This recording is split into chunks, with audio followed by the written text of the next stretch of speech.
Bonjour à toutes et à tous. Nous sommes ravis, avec un IS et IES, étudiantes de master et moi, de littérature, d'accueillir ici Gazmen Kaplani, donc écrivain albanais de langue grecque, écrivain grec d'origine albanaise, je ne sais pas comment dire. Avant de vous laisser la parole, je tiens à remercier dans l'ordre Marie-Pierre Dos, ma collègue, qui m'a permis de lire et de découvrir Gazmen Kaplani, qui n'est pas auteur francophone, objet de notre cours, mais qui traverse, je crois, les frontières et peut-être qui m'a un peu perturbée dans ma géographie francophone, et je trouve ça très bien. Je tiens à remercier également les étudiants et étudiantes de master ici présents qui vous ont lu et qui auront des questions à vous poser. Je tiens à remercier infiniment Patrick Masclot qui nous filme, et aussi Catherine Dufour qui n'est pas là mais qui nous a permis de nous rencontrer ici à la bibliothèque de Paris 8. Je ne vais pas vous présenter Gazmen Kaplani parce que vous allez intervenir et ce sera très bien comme ça. Donc, qu'est-ce que je voulais vous dire ? Nous sommes très très contents, vraiment très très contents, je crois, de vous recevoir parmi nous. Je vous remercie et je me sens vraiment très honoré. Je n'ai préparé rien comme une introduction formale ou une lecture, même si je suis formellement un professeur, et un professeur doit être beaucoup plus formel dans l'approche, mais je pense que les rencontres avec des étudiants et avec des lecteurs, la partie la plus intéressante, c'est le dialogue de l'écrivain avec le lecteur et les lectrices, et pas le monologue de l'écrivain. Je ne suis pas venu ici pour tenir quelques monologues. Je suis venu pour avoir un dialogue ensemble. Comme votre professeur a dit, que je remercie beaucoup, et je remercie aussi mes très chers amis Marie et Vincent. Je remercie aussi mes autres très chers amis dans l'autre côté de la salle, Armand et Françoise. Comme vous voudrez, je ne suis pas francophone, mais j'ai bien des amis en France, et je viens toujours avec un grand plaisir, et je me considère chanceux, disons, parce que tous mes livres sont publiés en français par les éditions Intervalle. Maintenant, ce que je peux dire un petit peu dans une manière informelle, c'est dire mon itinéraire peut-être personnel, même si ça, on peut le discuter ensemble.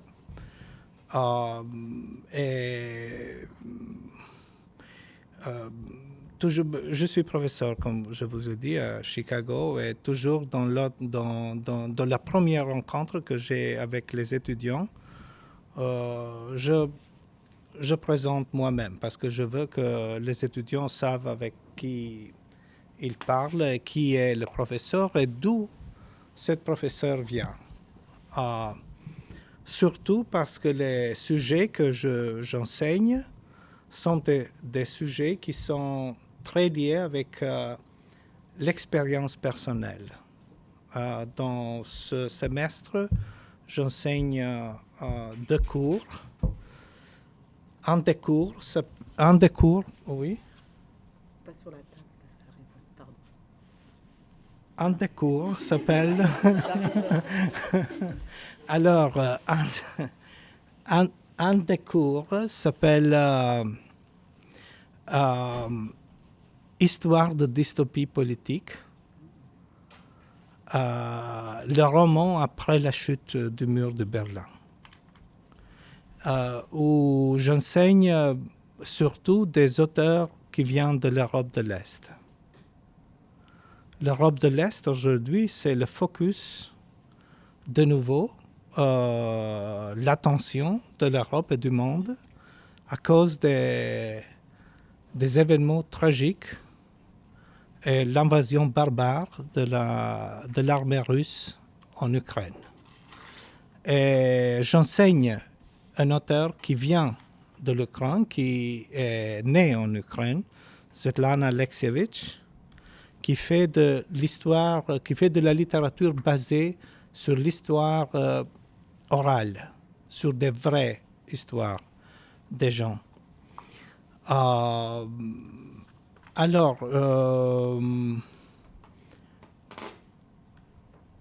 Et je fais ça parce que mon littérature et ma vie et mon itinéraire de vie s'identifient beaucoup avec la littérature de l'Est. Plus, je dirais, qu'avec la littérature de l'Occident, l'Europe occidentale. L'Europe orientale, je pense, qui se considère toujours comme l'autre Europe. C'est très marrant parce que quand je rencontre mes étudiants américains, même s'ils ont des origines européennes, beaucoup d'eux, pas tous, quand je leur demande qu'est-ce que ça veut dire pour vous l'Europe, et ils me disent Paris, Rome, London, Amsterdam. Personne ne dit Kiev, Prague, personne, Tirana, l'Albanie, on ne le sait pas même qu'il existe, ou même Athènes. Comme ça que dans l'imaginaire de mes étudiants, l'Europe, c'est un petit peu seulement l'Europe occidentale et l'Europe du Nord. Et ce que je fais comme un professeur à Chicago, c'est d'introduire mes étudiants à cette partie d'Europe qu'on ne parle pas beaucoup, qui est l'Europe de l'Est ou l'Europe du Sud-Est, les Balkans et l'Europe de l'Est. Je suis né moi-même dans l'Europe de l'Est, disons. Je suis né il y a beaucoup d'années, 1967, quand l'Europe était divisée en deux parties, l'Ouest et l'Ouest.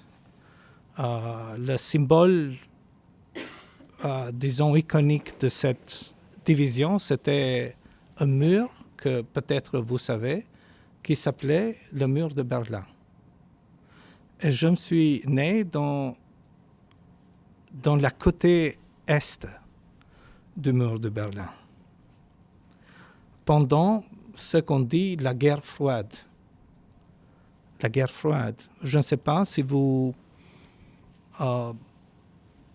savez la guerre froide, si vous avez lu des choses sur la guerre froide. La chose la plus impressionnante avec la guerre froide, c'est qu'elle a été longue, elle a divisé un continent, tout le monde, mais surtout le continent européen, en deux parties. Il n'est jamais arrivé dans un autre continent d'être divisé dans deux parties pour un demi-siècle. Et la chose la plus impressionnante, c'est la vitesse avec qui on l'a oublié ou on a voulu oublier la guerre froide. On l'a un petit peu remonté en mémoire ces jours quand on parle de nouveau guerre froide. Alors, je suis né en 1967, comme j'ai dit, dans un pays petit des Balkans qui s'appelle l'Albanie. L'Albanie, alors, c'était un pays avec un régime totalitaire. Vous savez que le XXe siècle européen s'est fait dominer par les régimes totalitaires. Une autre chose qui c'est très impressionnante et intéressante avec les étudiants américains est qu'ils ont une idée très romantique de l'Europe. Mais moi, que je viens de l'Europe moi-même, peut-être d'une Europe marginale. Je sais que l'Europe aussi, c'est un continent, un continent très troublé. Et je suis né dans un siècle très troublé, dans un temps très troublé. Et une des choses, par exemple, qui je me rappelle et que je transmets à mes étudiants aussi, c'est que pour nous, la perspective qu'on aurait une guerre nucléaire serait quelque chose de très palpable. Nous vivions et nous parlions comme enfants entre nous qu'il y aura une troisième guerre mondiale qui sera une guerre nucléaire et que rien n'existera après ça. Comme ça que j'appartiens dans une génération d'Européennes, et pas seulement d'Européennes, parce que j'ai découvert ça quand je suis allé en Amérique, par exemple, et même dans l'université où j'enseigne maintenant, à DePaul, il y a des bunkers qui s'étaient préparés pour la possibilité de la guerre nucléaire. Comme ça que nous appartenons à une génération qui, pour la première fois, a pensé qu'il y aurait une guerre si dystopique qui serait bien plus horrifique que la Première Guerre mondiale et la Seconde Guerre mondiale, qui sont été très horrifiques et très terribles, qui mettaient en question même l'existence de l'humanité sur la planète. Et je pense que c'était la première génération qui sont grandis avec cette angoisse, qui pour nous, c'était quelque chose, une réalité très, très, très palpable, comme j'ai dit. Alors, la seconde chose dystopique que je peux porter de mon expérience, et c'est pour ça que j'enseigne aussi la littérature de la politique, de la dystopie politique, c'est la vie sous un régime totalitaire. Les régimes totalitaires du XXe siècle sont une invention du XXe siècle. Elles n'ont jamais existé. Si vous avez peut-être entendu parler d'une philosophe allemande et juive, Hannah Arendt, elle a analysé profondément la nouveauté de ces régimes totalitaires qui étaient dystopiques parce que dans le sens que dystopia, c'est un petit peu l'utopie qui est tournée au contraire de ces prémices et qui est tournée dans une dystopie. Comme ça que je suis agrandi même dans une famille qui était très farouchement persécutée par le régime totalitaire de gauche, parce qu'il y avait des régimes totalitaires de droite et de gauche, stalinistes, en Albanie. Et je pourrais dire que l'expérience fondamentale de ma vie, c'est, si je peux dire ça, d'avoir compris d'un âge très très jeune que je suis né avec, comment ça se dit ça, avec mon dos contre le mur. On se dit le dos contre le mur. Alors ça c'est une expérience qui te marque pour toujours. Et peut-être quelqu'un de vous pouvez s'identifier ou pas, mais être né avec le dos contre le mur, c'est une expérience, et quand tu compris ça d'un âge très très jeune, c'est une expérience marquante. On n'échappe jamais de ça. Alors, vous me demanderez comment la littérature est entrée dans ma vie. Parce que la littérature entre dans la vie de chacun avec une manière différente. Tous les écrivains ont un itinéraire différentes. Pour moi, je dirais que la littérature est entrée dans ma vie, pas parce que j'avais quelques parents qui étaient passionnés de littérature, mais quand j'ai compris que je vivais dans un pays qui avait interdit presque toute la littérature moderne. Le régime avait interdit toute la littérature moderne. Presque tout. Presque tout. C'est aussi une expérience très dystopique.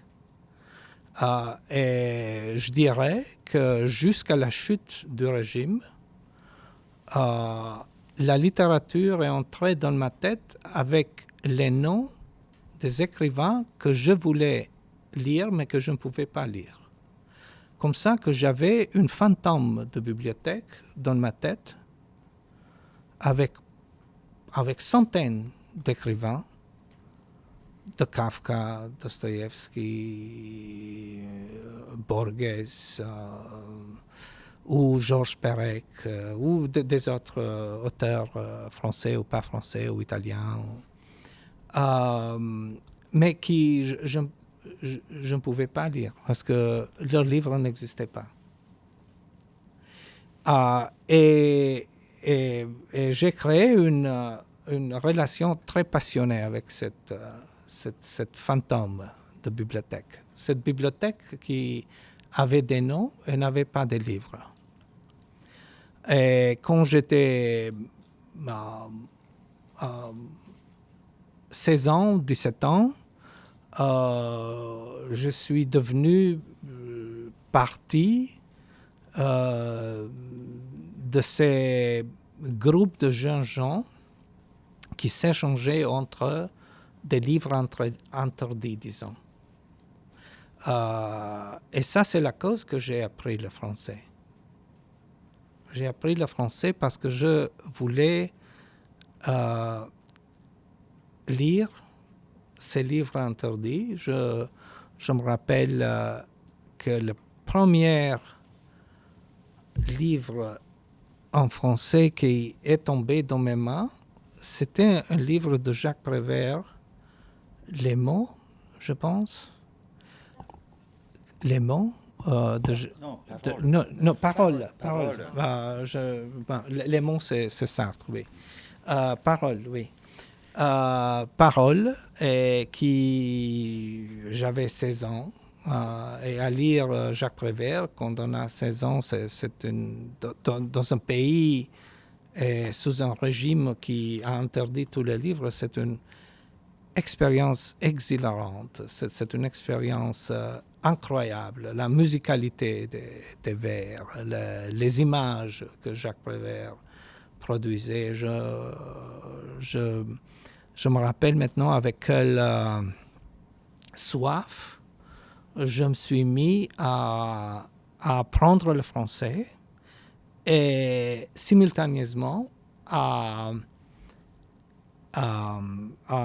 traduire les poésies de Jacques Prévert en albanais, de français en albanais. Et je pense que ça a été pour moi un petit peu l'introduction dans la langue française. Et je pense que j'ai aussi lu à peu près 10 autres livres d'autres auteurs français ou pas français, parce que les livres qui me tombaient dans les mains, qui étaient interdits, c'était surtout en italien et en français. Comme ça que j'ai construit une relation très très forte avec les livres, très paradoxale même. Une relation très forte avec les livres à cause de la manquance des livres. Et après, l'autre expérience qui m'a fait, je pense, très curieux sur la littérature et qui a formé de la littérature, pas seulement comme un phénomène esthétique, mais comme un phénomène étroitement lié avec l'existence et avec nos valeurs éthiques et politiques. C'est quand j'ai découvert... Alors, est-ce que vous savez où est l'Albanie? Ne vous en faites pas. Je ne me vexe pas si vous disiez que je ne suis pas si... Patron. OK. Alors, l'Albanie, est-ce que vous savez où est la Grèce? Oui, parce que c'est un pays beaucoup plus touristique que l'Albanie. Alors, l'Albanie, c'est au nord de la Grèce, entre la Grèce et l'ex-Yougoslavie. C'est, si vous allez en Italie et allez à Apulli, qui a une cuisine exceptionnelle, hein? Si vous voulez de cuisine italienne très très bon, il faut aller à Apulli. Hein? Alors c'est juste en fond de l'Apulli, l'Albanie. Hein? C'est un pays petit. Alors, ma ville provinciale se trouve à peu près au centre de l'Albanie. Au centre-ouest, près de la mer Adriatique. Si vous savez la mer Adriatique, c'est une mer très très importante dans la Méditerranée. Hein? Elle part de l'Albanie et elle arrive à la Croatie. Hein? C'est une mer et l'Italie aussi qui a joué aussi un rôle historique très très important. Alors, autour de ma ville provinciale, il y avait des villages qui étaient un petit peu des champs de travail où le régime déportait des gens, des dissidents pour des raisons politiques. Et moi, j'étais adolescent quand j'ai découvert l'existence de ces villages. Et j'ai découvert aussi qu'il était plein d'écrivains. Plein d'écrivains. Des gens qui étaient finis là parce qu'ils avaient écrit des poèmes ou des livres. Comme ça que je me suis devenu ami avec quelqu'un de ces gens. Et ça a eu une influence énorme dans la perception que j'ai eue de la littérature. Et aussi, j'ai compris que ces régimes, ils n'interdisaient pas la biologie ou la chimie ou les mathématiques. Ils avaient banni la littérature, l'art, l'imagination. Et alors j'ai dit que l'imagination, l'art, la littérature, c'est vraiment l'ennemi par excellence de ces régimes oppressifs. Et j'ai voulu comprendre pourquoi.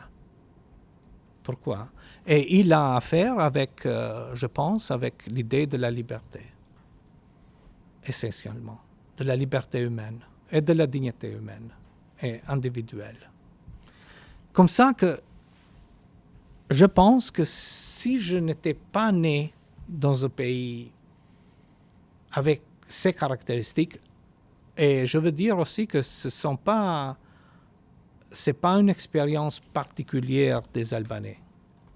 Après la chute du mur de Berlin, j'ai voyagé beaucoup et j'ai rencontré beaucoup de gens qui ont vécu dans l'Europe de l'Est ou d'autres régimes oppressifs de telles caractéristiques, et ils ont eu des expériences parallèles avec mienne, très très similaires.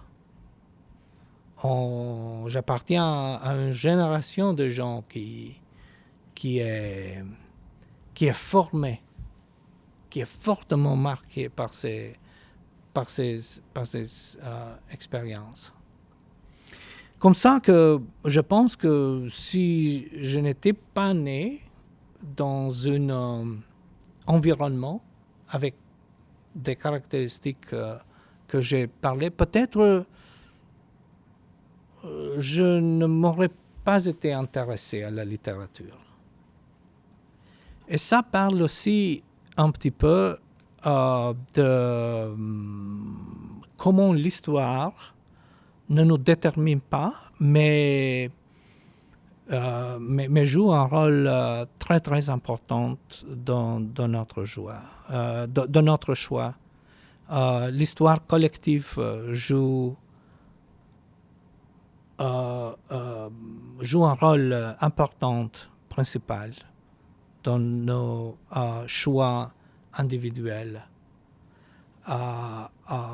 Et je dis ça parce qu'on a perdu un petit peu la perception de l'histoire après la chute du mur de Berlin. On a pensé que les individus se créent indépendamment de l'histoire qu'ils vivent.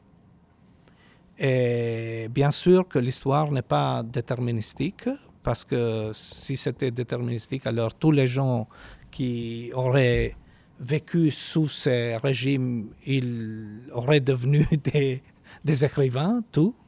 On ne devient pas un écrivain parce qu'on vit sous un régime totalitaire, bien sûr, mais pour comprendre aussi les choix qu'on fait individuellement, même les choix esthétiques, il faut connaître l'histoire, l'horizon historique qu'on a vécu.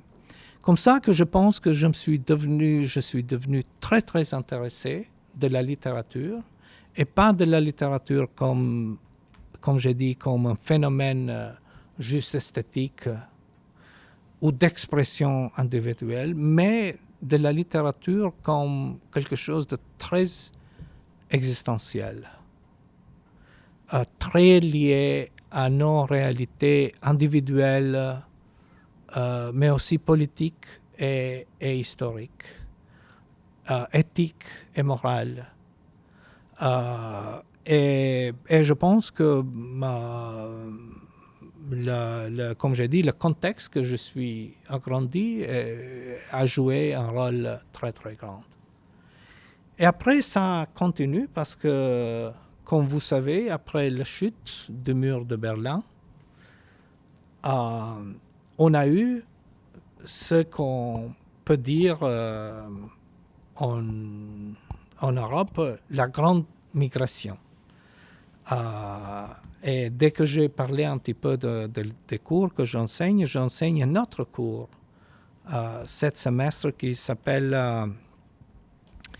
la grande migration envers le nouveau monde, histoire d'identité, de genre et de gastronomie. Parce que j'aime beaucoup à cuisiner, et ça c'est une autre chose que je pense que les écrivains sont les chefs de la réalité. Nous ne faisons rien d'autre que les chefs font. Nous fonctionnons avec l'ingrédient de la réalité, mais on les mixe dans une manière originale. Et comme il arrive à la cuisine aussi, si on a du talent, le plat réussit. Si on n'a pas de talent, le plat ne réussit pas. Comme ça que nous sommes un petit peu les chefs de la réalité, les écrivains.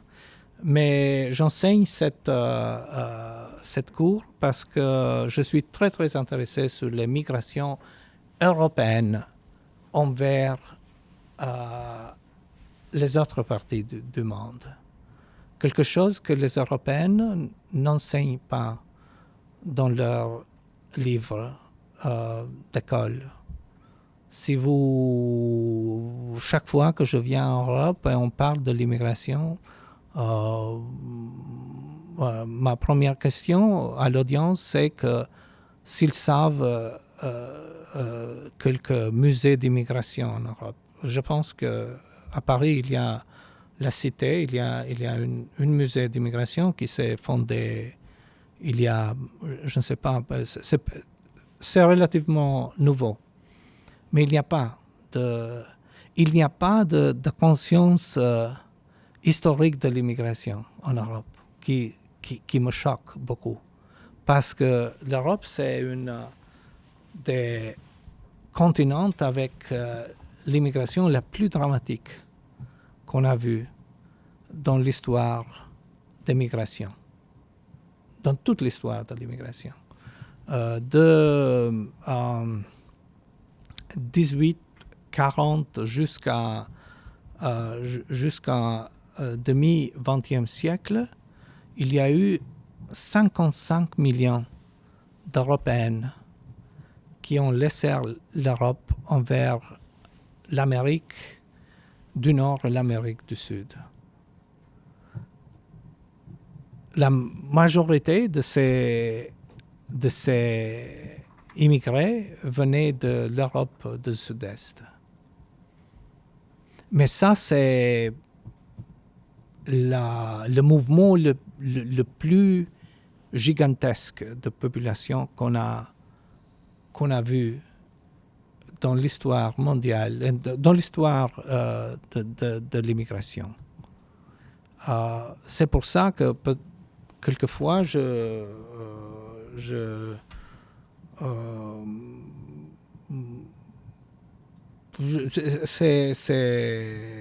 c'est intéressant pour moi quand je parle d'immigration et quand je viens ici en Europe, que les gens n'ont pas une conscience de ces vagues migratoires. Pas du tout. Et la grande migration après, c'est après la chute de Berlin, la chute du mur de Berlin, de l'Est vers l'Ouest. Je le compare un petit peu avec la grande migration américaine. Si vous savez un petit peu l'histoire de l'Amérique, ce qui s'appelle la grande migration américaine, c'est la migration des Américains noirs, des Américains africains du Sud, à cause de la ségrégation, à cause du racisme, à cause du manque des possibilités économiques envers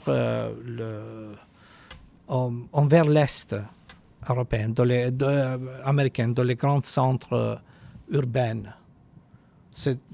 Ça s'appelle la grande migration américaine. Mais la grande migration européenne qui est survenue après la chute du mur de Berlin, c'était la migration de l'Est, qui était dans la côté Est du mur de Berlin, vers l'Ouest. Et je fais partie de cette migration. Je fais partie de cette migration.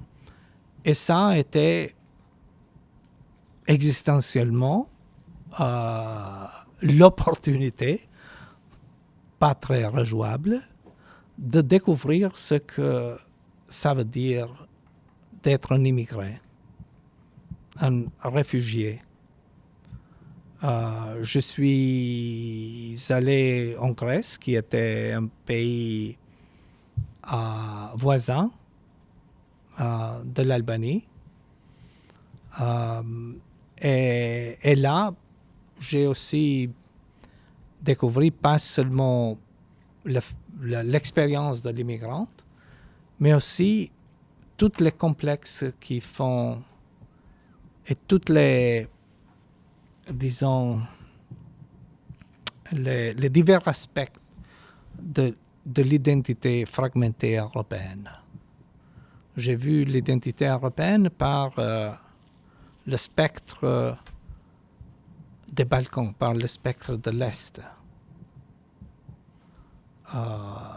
Que quelquefois c'est très difficile à expliquer à une audience à l'Ouest européenne les différences de perception de l'histoire et de l'identité européenne dans l'Est européen. Peut-être ces jours-ci, par exemple, vous voyez dans vos télévisions comment les choses qui arrivent en Ukraine et comment les identités en Ukraine sont des identités très particulières qu'on ne rencontre pas dans l'Occident européen. Parce que ces pays ont eu, nos pays ont eu une trajectoire, un itinéraire historique différente de l'Ouest européen.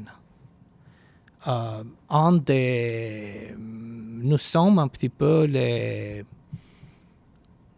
en anglais on dit the lands in between, les terres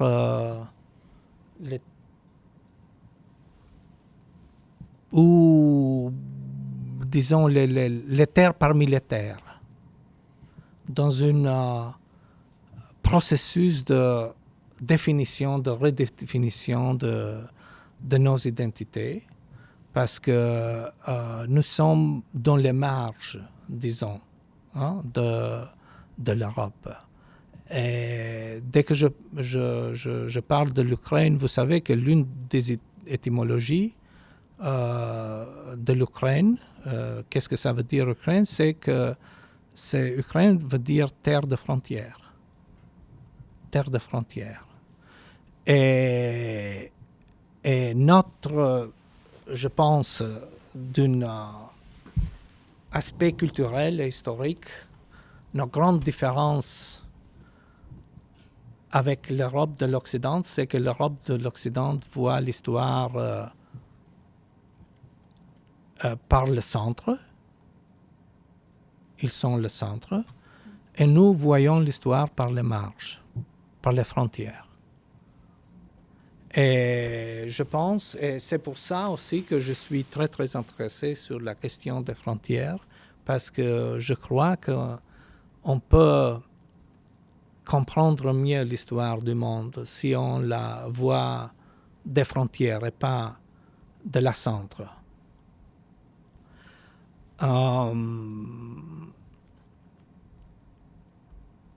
Oui, et c'est pour ça que aussi je suis très intéressé sur cette sorte de littérature que je vous ai dit, que j'enseigne aussi en Amérique, la littérature de l'Europe de l'Est, qui a certaines caractéristiques, je pense, très très particulières en comparaison avec la littérature de l'Europe de l'Ouest. Et une des caractéristiques plus particulières, c'est qu'on voit l'histoire des marges. J'ai demandé à mes étudiants s'ils savaient la différence entre voir l'histoire du centre et voir l'histoire des marges. Et ils donnent des réponses vraiment exceptionnelles, très intéressantes. Quelqu'un a dit qu'avoir l'histoire des marges, ça veut dire qu'on a la capacité de comprendre le centre, de comprendre ce que le centre pense. Mais de voir l'histoire du centre, souvent, ça veut dire de manquer la capacité de comprendre ce que les marges pensent.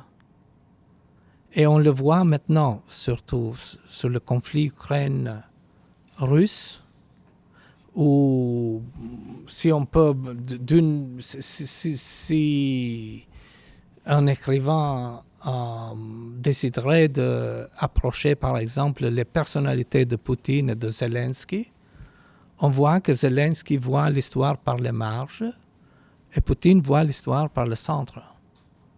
Poutine ne peut pas comprendre les Ukrainiens, mais Zelensky peut comprendre les Russes. Et c'est pour ça qu'il parle aussi la langue des Russes. Une autre réponse qui est très, très intéressante que mes étudiants disent, ils disent voir l'histoire des marges, ça veut dire ne prendre rien pour garanti. Take nothing for granted.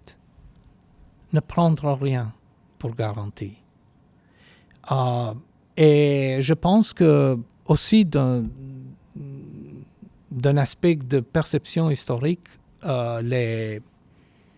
les Européennes diffèrent des Américains par cette sorte, je dirais, de mélancolie historique. Ne prend rien pour garanti, parce que nous avons vu dans notre continent comment tout peut écrouler tout de soudain. Tout ce qu'on a pensé qui est très très solide peut écrouler tout de soudain.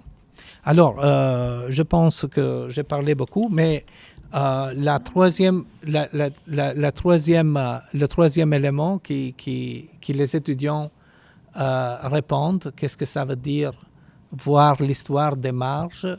Il dit, voir l'histoire des marges, ça veut dire avoir lire l'histoire avec beaucoup de humeur absurd humor, une humeur surréelle. Et c'est vrai que avoir l'histoire des marges et la littérature de l'Est est pleine de cet humour anecdotal, de cet humour que quelquefois c'est une auto-ironie aussi qui manque de la centre. Ceux qui sont dans la centre, ils n'ont pas beaucoup d'humour. Il faut... Ceux qui sortent d'une expérience d'oppression, ils développent l'humour aussi comme un mécanisme de résistance et de survie, que quelqu'un qui est dans le centre n'a pas besoin de le faire.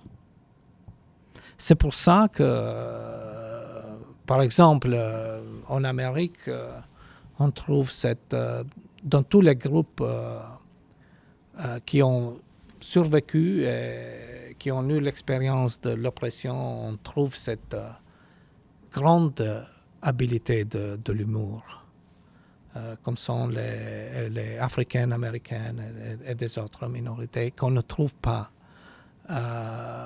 dans les groupes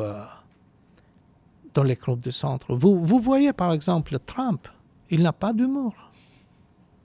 Il ne peut pas. Il ne peut pas.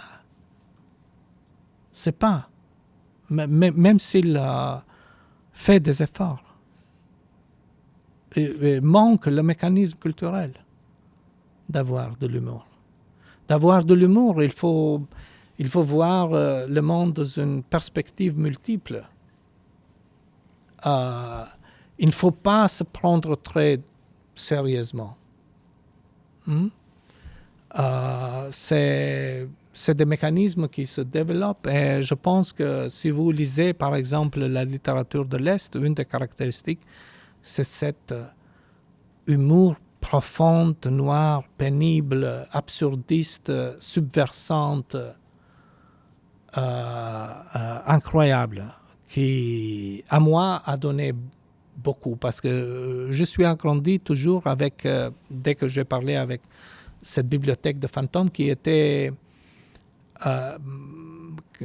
majoritairement c'était des écrivains occidentaux qui étaient là dans cette bibliothèque, mais quand j'ai découvert après la littérature de l'Est, ça, j'ai dit, alors je m'identifie avec cette littérature, beaucoup plus que je m'identifie, même si j'adore bien sûr, la littérature de l'Occident. Et quand je dis l'Est et l'Occident, parce que ces jours du conflit en Ukraine, on vit avec ça. On a un petit peu remis les termes de l'Europe de l'Est et de l'Europe de l'Ouest. Je ne veux pas dire qu'ils sont essentiellement différentes, mais qu'ils viennent des origines aussi historiques différentes et elles donnent aussi à cette littérature et à ces écrivains certaines caractéristiques. Et moi, personnellement, je m'identifie plus avec ces écrivains. Alors, j'espère que j'ai bavardé beaucoup. J'espère que ça n'a pas été très théorique, mais je voulais juste expliquer, clarifier quelques caractéristiques de ma littérature et de ma attitude. Parce que être un écrivain, c'est une attitude aussi. C'est un mode d'exister. C'est un mode de voir le monde. Et c'est pour ça que j'ai voulu un petit peu expliquer, clarifier la manière dont j'approche le monde et l'existence humaine, qui, bien sûr, dans la littérature, parce que nous avons parlé de l'histoire, il ne faut pas confondre la littérature et l'histoire, parce que l'histoire est très intéressée, à vrai dire, sur le centre où la quantité des événements, l'histoire et la littérature est intéressée sur les émotions. L'histoire est intéressée sur les voix qui ont raconté le monde, et la littérature s'intéresse sur les voix qui sont été perdues, que personne n'a pas entendues, et qui on découvre de nouveau qui sont ces voix perdues, et surtout sur des contrées et parties du monde qui ont eu une histoire très violente.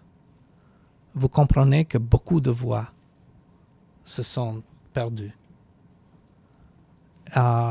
Et je pense que aussi ça, c'est une caractéristique de la littérature de l'Est, qui la littérature de l'Est veut redécouvrir toujours l'histoire. Parce que veut découvrir l'histoire qui n'a pas été racontée. Et aussi la littérature s'intéresse des émotions humaines et pas très à la statistique. À dire par exemple qu'il y a 4 millions de réfugiés ukrainiens qui